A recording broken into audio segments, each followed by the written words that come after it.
Guys, good morning. Dito continuation tayo doon sa ito yung pinakang part 2, yung ginawa ko na ito yung nagpalit tayo ng bushing, kung paano ang tamang pagpalit ng bushing na hindi tinatanggal yung cap, yung pinang cover, diaphragm cover. So napalitan na natin ng bushing. Syempre dito naman tayo sa shafting. Tuturo ko naman sa inyo kung paano ang pagpapalit ng shafting.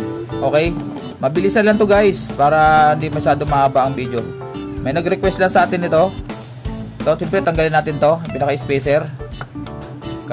Ngayon, pag natanggal natin yan, bago natin itong tanggalin yung pinaka-rotor, gamit tayo ng panukat, ng tanda. Itong strap na pinutol ko, itututok natin dito sa pinakang rotor. Tapos, putulin natin yung hanggang doon sa dulo. Ito, pinakang sukat natin mamaya pag nagpalit na tayo ng bagong shafting. So, ito pinutol ko. Mapansin nyo, pantayan. Ayan o. Kasi mamaya, kung gaano kasi ang distance niyan, yung pinakang natira sa dulo, yun din ang haba niyan mamaya pagbalik natin. Okay? So, tatabi natin yan. Ayan.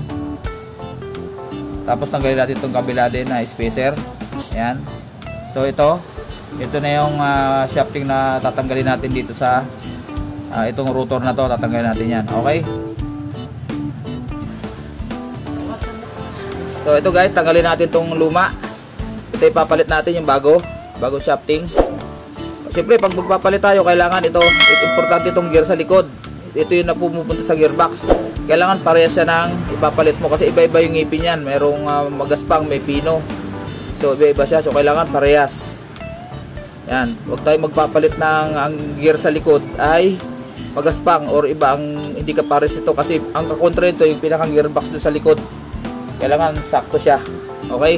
So ito muna tayo, tanggalin natin to. So nasukat na natin yan, andun yung panukat natin, yung tanda. So pasok natin sa tubo yan. Tapos pukpok lang guys. Ayan. Ayan. Ayan. Ganun siya guys oh. Tanggal na siya.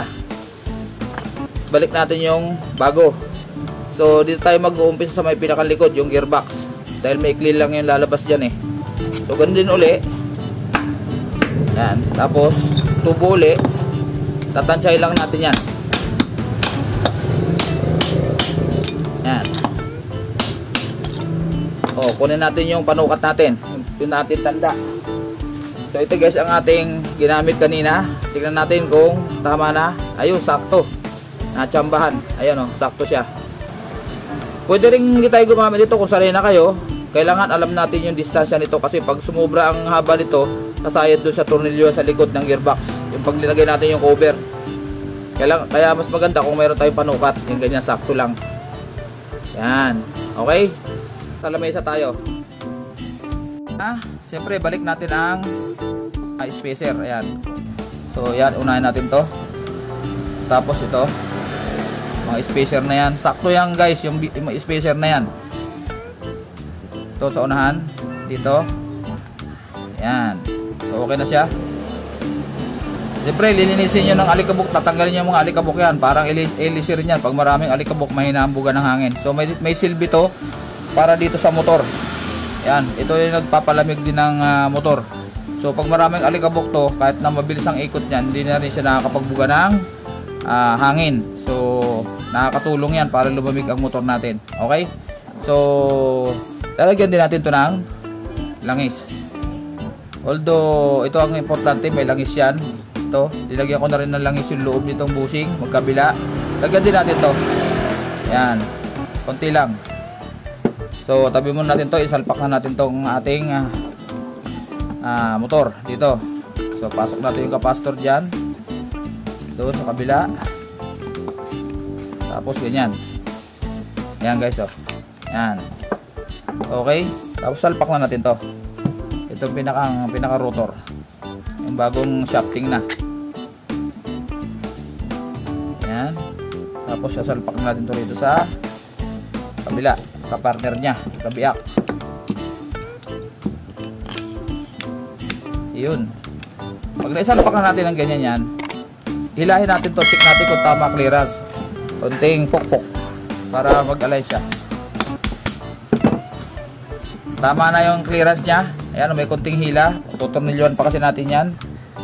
Dalawang tornilyo lang muna para matesting natin kung okay yung ating pagkagawa.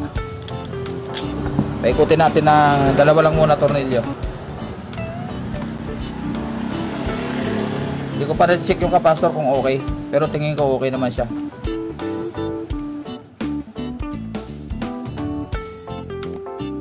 Dalawa lang muna. Yan. Ayun.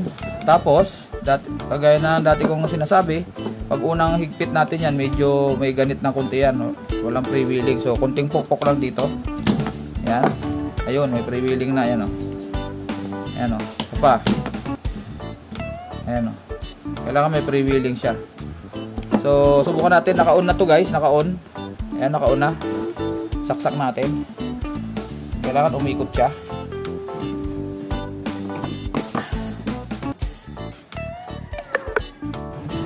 Lagyan natin ng tape para makita yung ikot. Ayan. Tapos, naka-on na siya guys. Sasaksak na lang natin. Ayan. Subukan natin. Saksak. Ano yun?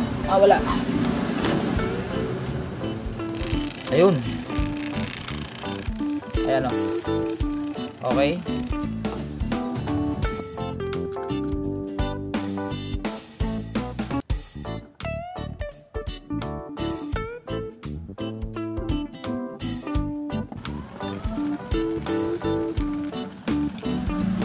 Ayun guys, okay na. Ayan o. Ayun. Ayan guys, ito na. Kinabitan ko muna pasamantala ng reserva kong LC dito kasi hindi dala yung LC. Wala na screen yan. So ito na yung ginawa natin. Nagpalit tayo ng shafting. Tsaka sa part 1 natin bushing ang ating tutorial kung paano pagpalit ng bushing na hindi tayo mahirapan. Itong pangalawa, itong part 2 na to ay yung pagpalit naman natin ng shafting. Simple lang naman pero may mga nagtatanong kasi kung paano ang madaling pagpalit ng shafting tsaka bushing. So ito, testingin na natin. Ayan guys. Ayan, number 1. Ayan. So number 2. Number 3. Siyempre magro-rotate yan. Nawala na yung ingay guys ng ano niyan, yung gearbox. Medyo maluwag lang yung tornilyo.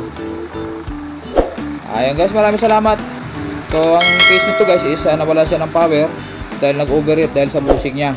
Lumuwag na masyado at tumama na nga yung rotor dun sa pinakang stator. So ayan guys, maraming salamat. Shoutout nga pala kay Conrad OFW. Maraming salamat sa bro. More power sa yung channel. At magandang araw po sa ating lahat. Matsuki TV. Bye bye.